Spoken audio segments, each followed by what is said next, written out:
ang Panginoon. Magandang umaga po sa bawat isa. Salamat po sa Panginoon sa Kanya pong biyaya. January 5, purihin po ang Panginoon. Tayo po ay mawit sa Panginoon, aming Diyos na mahabagin.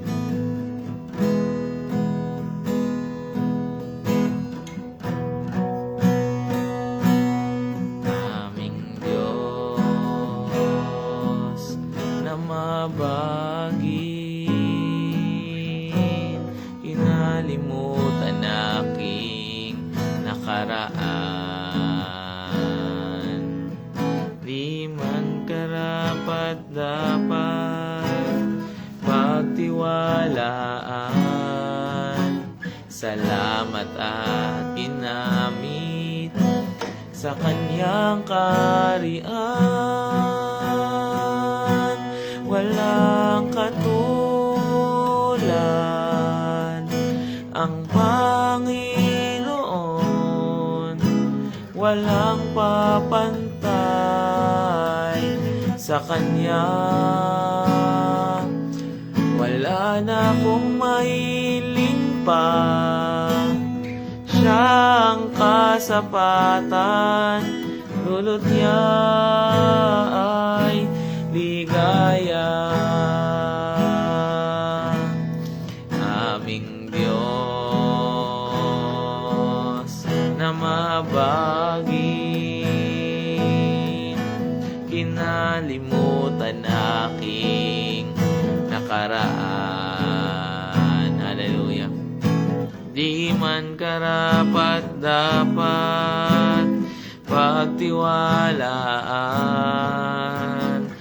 Salamat at ginamit sa Kanyang kaharian. Walang katulad ang Panginoon,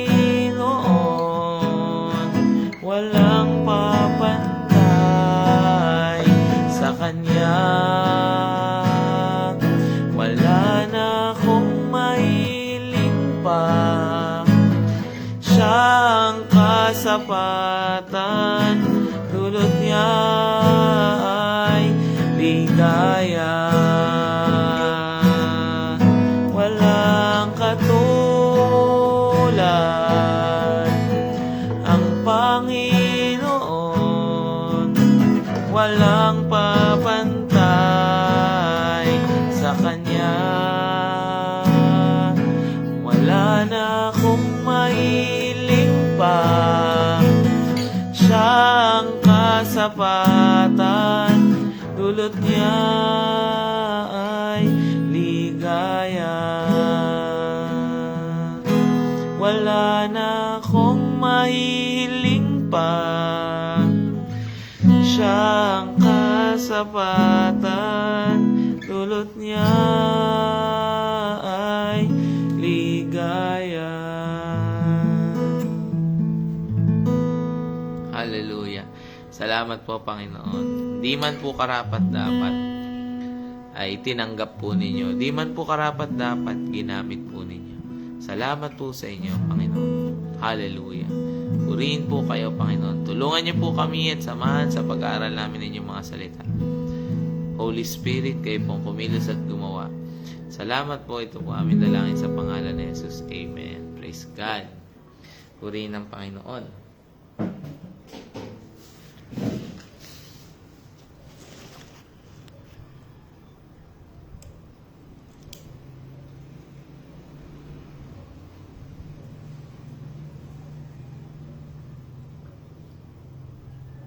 Purihin po ang Panginoon. Tayo po'y mag-aaral ng salita ng Diyos.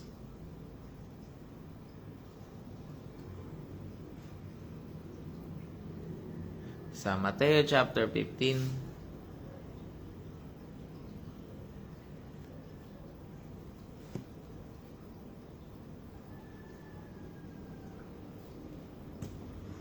Mateo chapter 15 po, verse 21. Pag-aralan po natin ito saglit.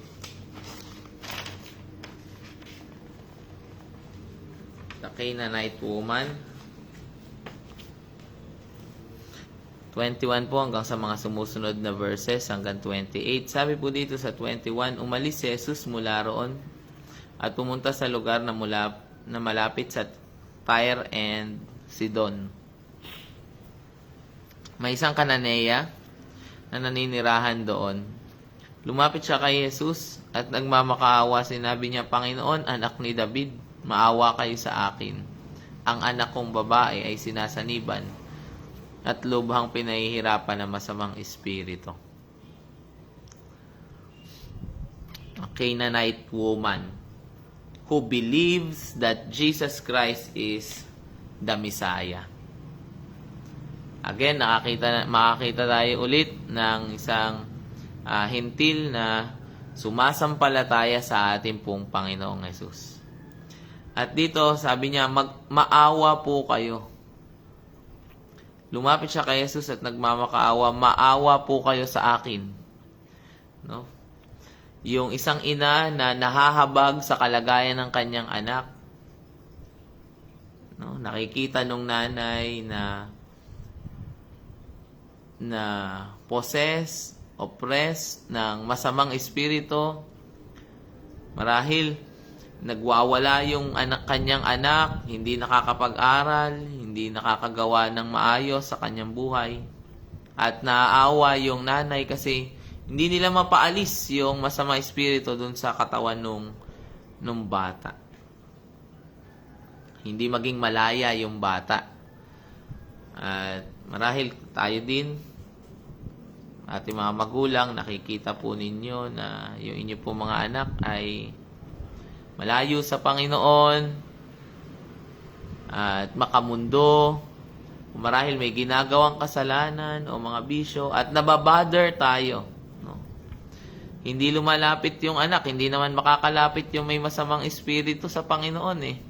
Kaya yung nakakakita, yung pinaka naaawa sa kalagayan niya ay yung kanyang magulang.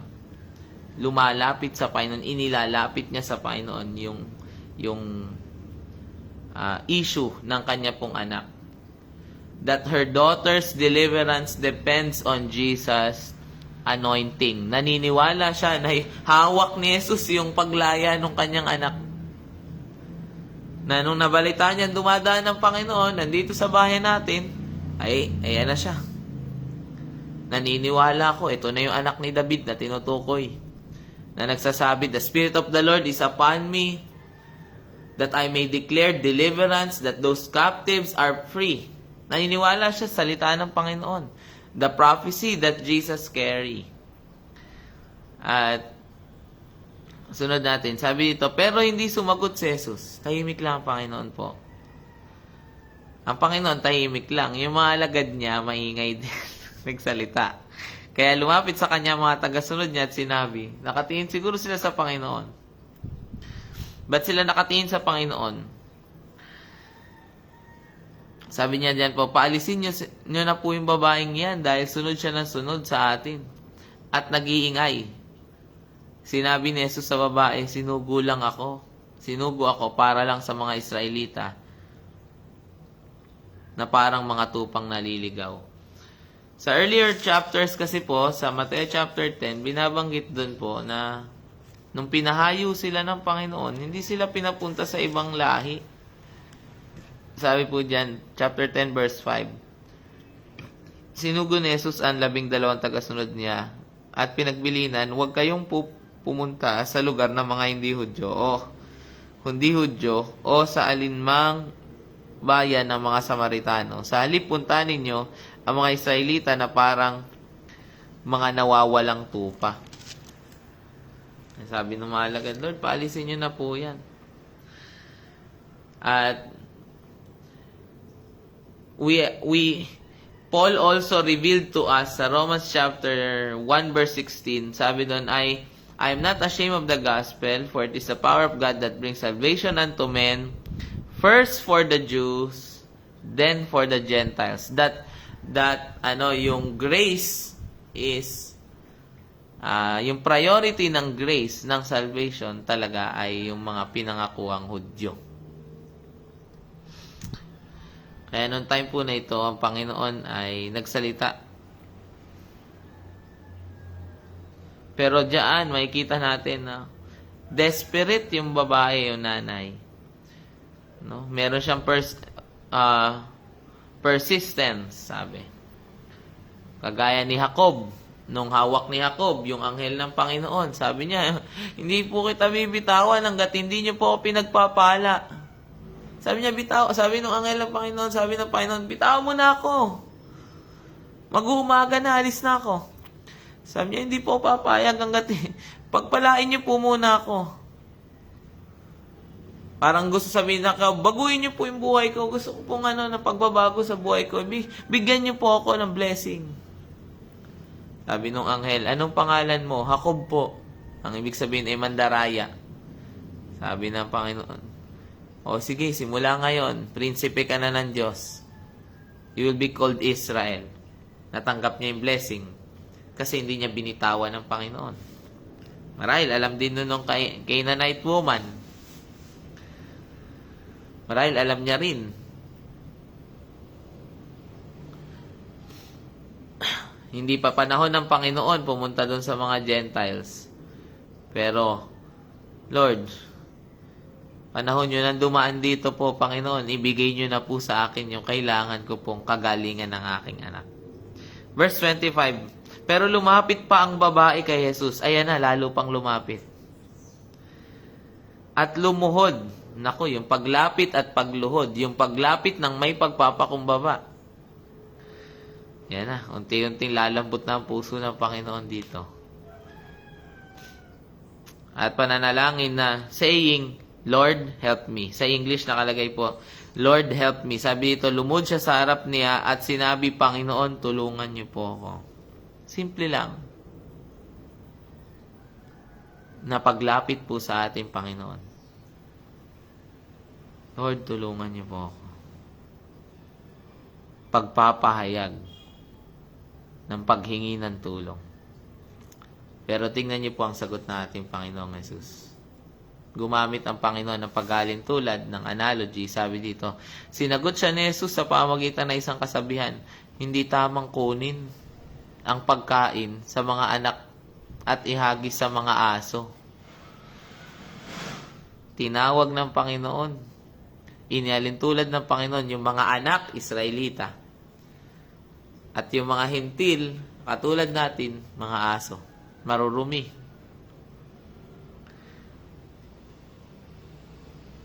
Yan natin makikita tayo talaga hindi karapat dapat. Sabi doon sa mga nabasa ko sa English po niyan, pet dogs. Noong unang panahon pala, may mga aso na rin po. Sabi din sa mga nabasa ko po, narinig. At based din sa akin po, this saying should offend her. Dapat yan ay magpapatigil dun sa babae.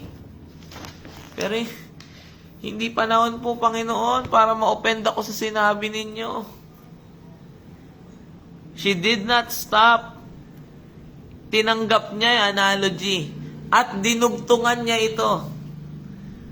Sumagot naman ang babae, tama po kayo, Panginoon. Hindi talaga naman tama inaibigay yung tinapay ng anak para sa aso. Kahit na ngayon, masarap din ang kain ng mga aso nating alaga. Lalo na yung mga may lahi, naka-chicken breast. Yung mga mamahali na aso kaparehas din ang presyo yung halaga ng pagkain ng anak. Hindi ko sure. Tama po kayo, Panginoon. Pero kahit ang mga aso ay kumakain din ng mga tirang nahulog mula sa mesa ng kanilang amo. Sabi ng babae. Makikita natin dito, wala naman kasi pong tao na matuwid na may nahulog na dun sa lamesa, inaagaw pa, wala namang amo na aagawin pa sa aso yung mga nahulog. At kung titingnan po natin sa amplified version po dito, ng verse 27, young master's table nakalagay, young master's table. Hindi po yung amo ang makalat. Sino po bang makalat kumain? Yung anak. May mga bata po kasi, di ba po, pagka bata pa, makalat pa yan po Pagka binigyan ng Marie, binigyan mo ng tinapay, may mga mahuhulog talaga. Hindi nakukonsume lahat. Alam ng babae na, nga po, hindi po pwede ibigay sa aso yung para sa mga anak. Yung mga kalat po, baka meron pong tira, baka po may nahulog sa sahig na tinapay. Nakikita-kita ng pananampalataya ng babae. Yung mga nahuhulog po, yung mga hindi natatanggap, yung mga nag-reject sa inyo, Panginoon, baka meron pong hindi nagke-claim ng kanilang grace. Ibigay niyo na lang po sa akin. Baka may mga Hudyo na hindi sumasampalataya sa inyo. Ako, sumasampalataya po ako. Sabi ng Panginoong Yesus, napakalaki ng pananampalataya mo. Sa Amplified Version, your personal trust in me. Napakalaki naman ang pagtitiwala nito sa akin. Mangyari ang ayon sa inihiling mo. Nang sandaling iyon, gumaling ang anak ng babae. Tapos na po ako ngayong umaga. Sabi dito sa sinulat ko po, hindi ka nga karapat dapat. Hindi nga tayo karapat dapat. Pero Lord, wala na ibang tutulong sa akin, Lord. Hindi kaya ng manggagamot. Hindi kaya ng doktor. Hindi namin kaya. Lord, hindi nga ako karapat dapat, pero ano po magagawa niyo po para sa akin? Tayo ngang mga tao, pagka hindi tayo tinitigilan sa labas ng pintuan ng ating bahay, nang nangungutang, nahihirapan tayong tumanggi. Kahit wala tayong may pautang na pera, umuuwi yun na may dalang 1 kilong bigas. Amen. May dalang ulam, pagkain. Sabi dito po sa sinulat ko, mas malaki yung magagawa ng Panginoon talaga dun sa mga hindi karapat-dapat na hindi umaalis kaysa dun sa mga tinawag na tumatalikod. Ulitin ko po. Mas nakakatanggap ng biyaya yung hindi karapat-dapat na hindi umaalis kaysa dun sa tinawag or worthy, pero tumatalikod. Nakakalungkot po ito. Pero ito'y totoo. Huwag kang aalis. Hindi ka na nga karapat dapat. Hintil ka na nga. Pangit yung dati mong background. Pero Panginoon, nandito ako sa church ninyo. Gusto ko magpagamit po sa inyo. Kapatid, nais ko pong sabihin po sa iyo. Kung hindi ka aalis, may magagawa ang Panginoon para sa iyo. Kung mananatili po tayo sa Panginoon, may magagawa pa. Hindi po karapat dapat, Panginoon. May mga nakaraan ako na hindi ako dapat magamit po ninyo. May mga kasalanan ako na hindi na dapat ako tumanggap ng kahit ano para sa inyo, Panginoon. Pero hindi ako alis.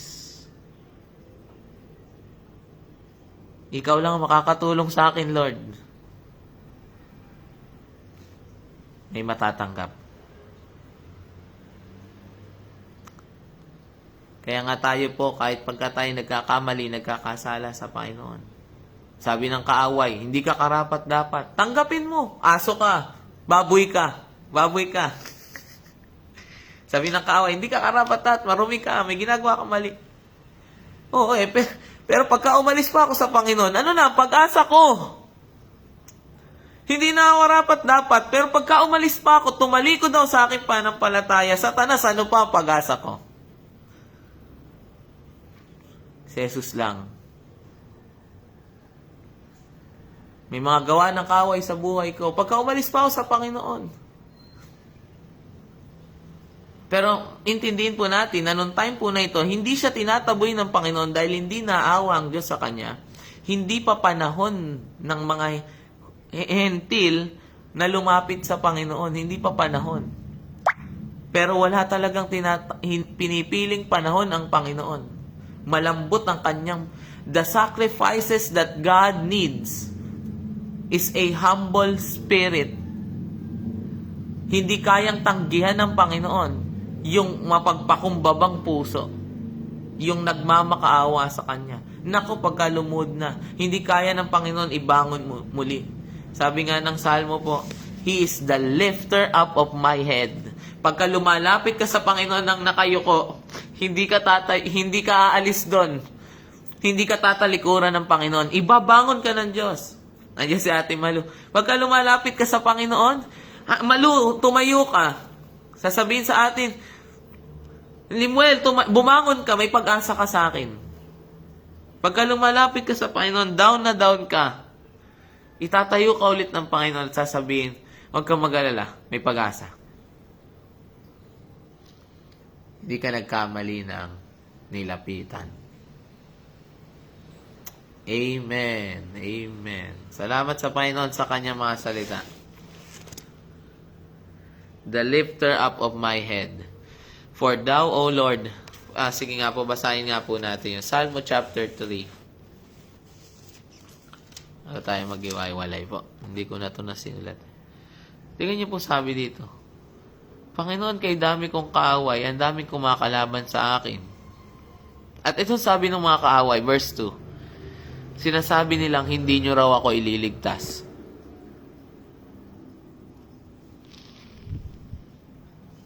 Sabi ng mga kaaway ko, hindi ako karapat-dapat. Hindi nyo raw ako ililigtas. Hindi daw kayo sisipot. Paano kung yung kinakatakot ko mangyayari? Paano yung inaasahan ko hindi mangyari? Hindi daw kayo sisipot. Pinagdududa ako sa inyo, Panginoon.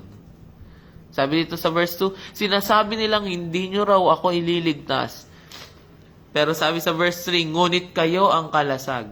For kayo ang aking kalasag. Pinalalakas nyo ko at pinagtatagumpay sa aking mga kaaway. Sa English po niyan, King James, for thou, O Lord, art a shield for me, my glory and the lifter up of my head.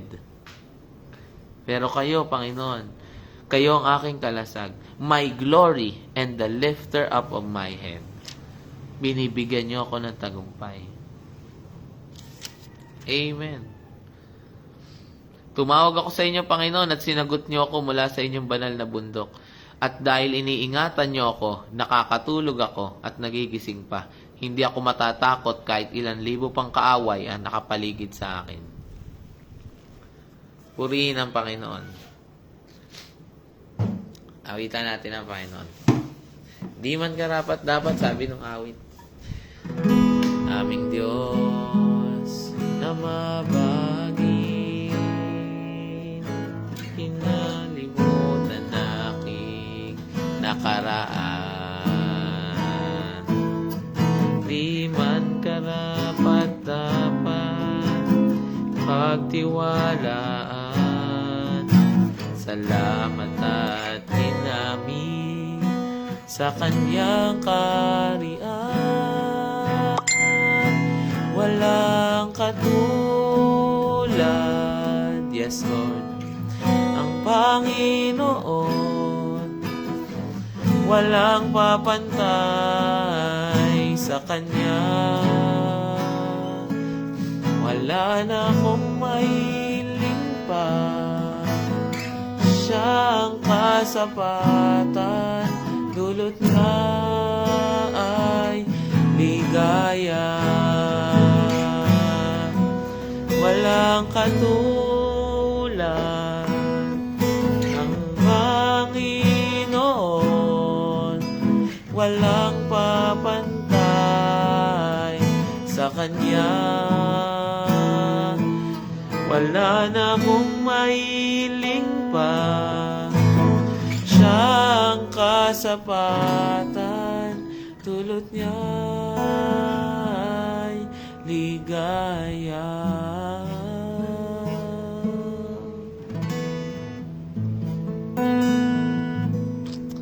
Hallelujah. Hallelujah. Mabuti na lang ang ating Panginoon, mga kapatid. Mahabagin, mapagmahal.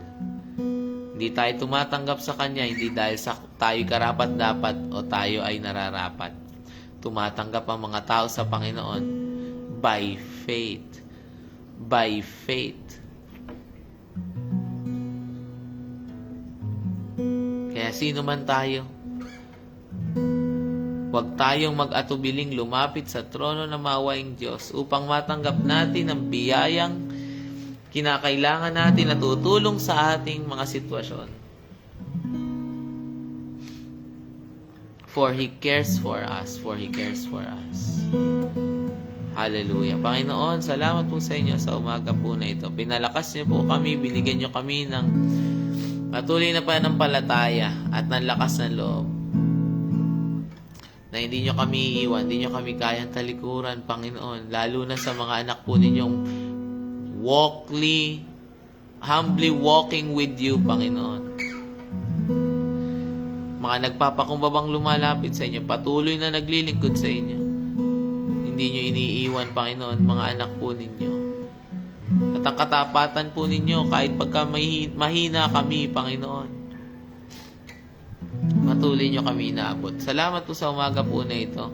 Kayo po ang patuloy na sumama at magbigay ng lakas sa mga papasok sa trabaho, magbubukas ng kanilang negosyo.